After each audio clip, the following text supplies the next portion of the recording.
Hi, I'm Bob Canote, and on this episode of the Camp Chaos Chronicles, we stand in the presence of Jaguar V-12 royalty.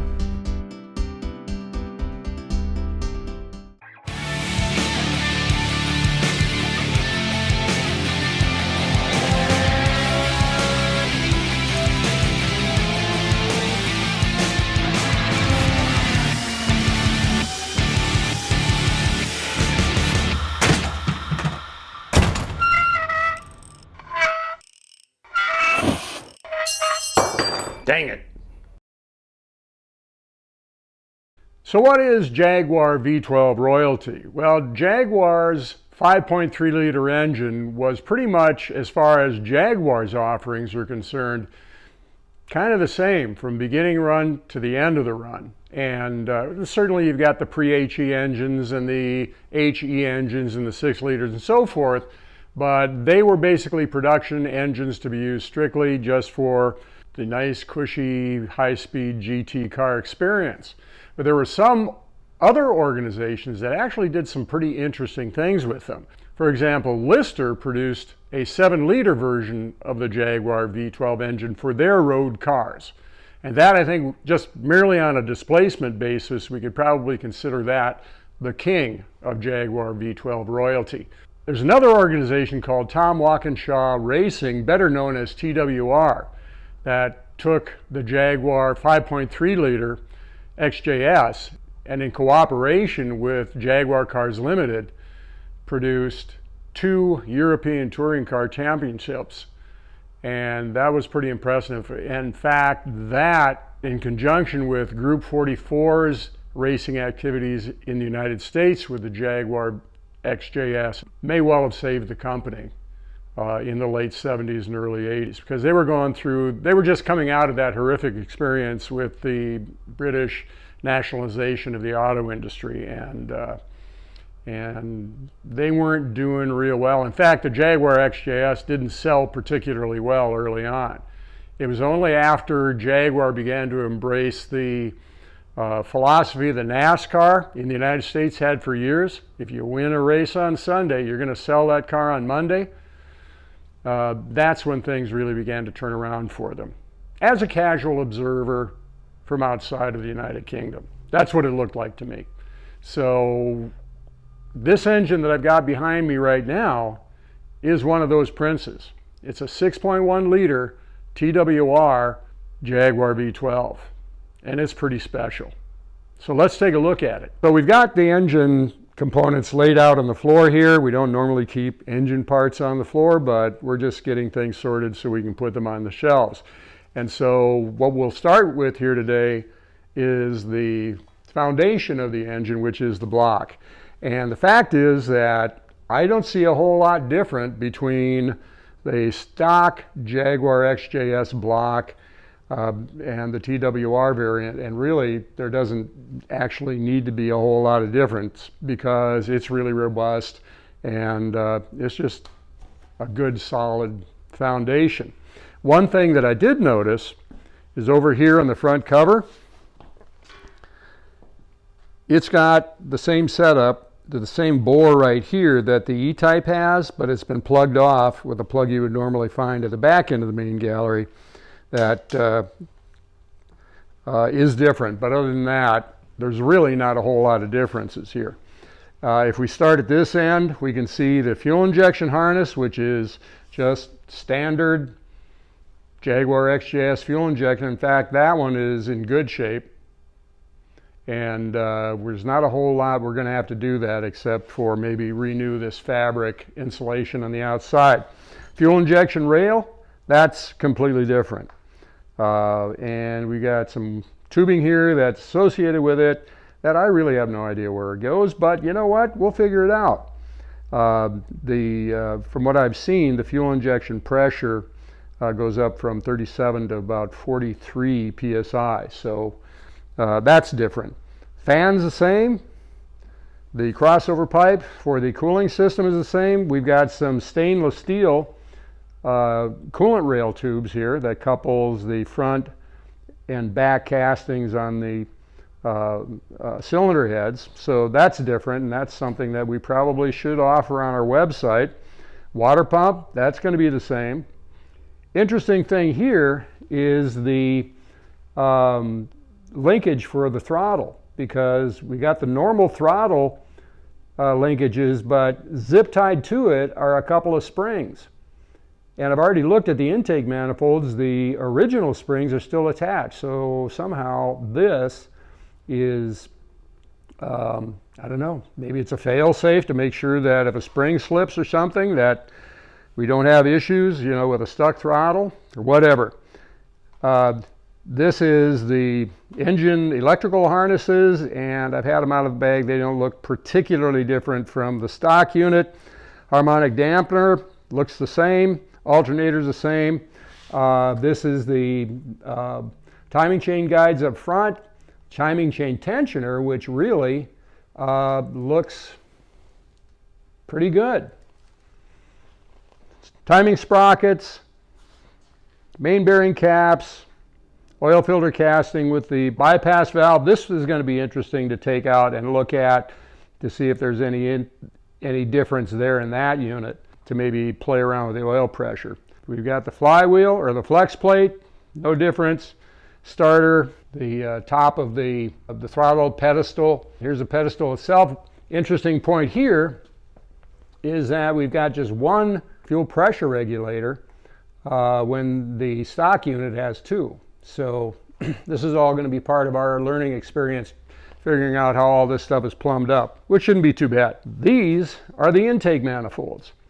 And there's not a whole lot different between the stock manifolds and these, except that this is 1988 and we've gone back to the cold injectors on both sides. They left that behind in 1980. So that in conjunction with, if we look up here on the shelf, we've got where the stock XJS would have had a 16 CU unit. This one is a 6 CU, and it's got that notation on it right there. We'll figure out what that means later. But the really interesting thing for us right now, or the thing that struck me, are these things right here. These are stainless steel TWR tubular exhaust headers. We're going to document those for sure. Oil pump right here. Externally, I can't see any difference between that and the stock pump. It's pretty robust pump, so I don't see where changing that would be an issue. And then we got internal oil stuff right here, which doesn't look any different, and so forth. Over here we have the heart of the beast. And this thing is a special crankshaft. It's a unit that's produced by a company called Phoenix. You can see that we got some issues here with it. It's already been ground 10 thousandths undersized prior to being put together, and the project stalled because the previous owner died, which is unfortunate. But so what we got to do is some research here. Was this crank, being an aftermarket crank, was it hardened? Can we get 20 thousandths undersized bearings, which looks like we can, in which case we will have to have this ground another 10 thousandths undersized. I don't know, maybe if we polish this thing, maybe most of that will come out so it can be reused, but I'm tending toward having it ground another 10 thousandths and then having it rehardened. I mean, even if we can polish it out, we need to find out whether these crankshafts were hardened to begin with, because when they ground at 10 thousandths undersized, did they reharden it or didn't they? Which was a problem early on with Jaguar V12s. A lot of dealers were grinding the crankshafts 10 thousandths undersized, not hardening them, and then having them crack and or break. This thing, we're going to have to really be careful with it, because, I mean, not that we're not careful normally, but I have a sense that this thing, there aren't many of them out there. Now, as far as the pistons are concerned, we got an issue. Now, this engine actually came apart when the car had 10,000 miles on it or less. And this is why. This is an example of one of the TWR modified Hepalite pistons, and you can see that the upper ringland has failed. My first impression is that somebody got an end gap wrong. The history of this engine is interesting, and we'll go into it later in more detail, but basically TWR shipped the conversion kit to a dealer in the United States, and the dealer then fitted the kit, which would have involved taking the pistons and the crankshaft and basically taking the engine apart and then reassembling it. And during that process, it appears to me, and I'm going to get more opinions on that, but it appears to me that somebody got the end gaps wrong. So that's been my experience in the past. And an interesting thing is that the owner of the engine sourced another piston out of another TWR engine. And what's wrong with this here picture? Obviously, there's a difference in the pistons, and I don't have this piston off of the connecting rod yet, but I don't think there's any way that these two pistons are the same weight. We're going to have to explore this further. So that's one thing. So being that this crankshaft has been stroked, the bore is the same, my assumption is that the connecting rod is altered as well. If you're going to increase the stroke, you got to shorten the connecting rod or do something with the piston pin up here as far as moving its position upwards. So we got to explore that further. The heads are interesting in that it's kind of surprising that they're as stock as they are. The owner says he has a dyno sheet that says that the engine produced 408 horsepower on the dyno. On first glance, there doesn't appear to be a whole lot of difference between a stock pre-HE cylinder head and what I'm looking at right now. First thing I was really interested in was the cam profiles. And if you look here at this one and then look at the stock one down here, if we can get them both in the shot here, there doesn't appear to be a whole lot of difference. In fact, I measured the minor and the major axes on these cam lobes, and they're identical. So they didn't get it using camshafts. Unless there's something going on here with cam lobe separation or something, they look like your basic stock V12 cams. However, where things get a little different is over here.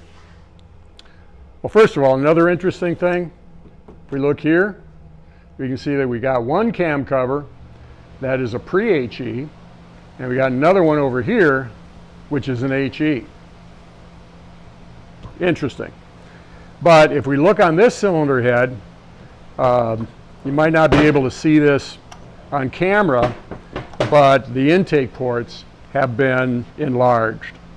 And just, you can't really see it because of all the soot and everything, but it appears that the majority of the porting has been done in the bowl underneath the valve. The other thing that is of interest is right here. We can see that the intake valves have been enlarged 1/8 of an inch, 0.125. And the exhaust has been enlarged 0.085. So that's significant. And in fact, that's one of the reasons why, if you're going to build a high-performance Jaguar V12, you're going to want to go with the flat heads, because the HE, based on its combustion chamber design, is limited to the amount of the size of the valves that you can put in it. So there it is. There's other things that we could certainly talk about at this point, but I'll be doing a series not on the actual overhaul of the engine, but special things, probably on Tuesday Extras as time goes by, that will point out some of the interesting things that I've found on this engine as we go along.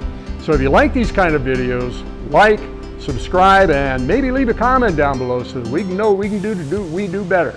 And we'll see you the next time on the Camp Chaos Chronicles.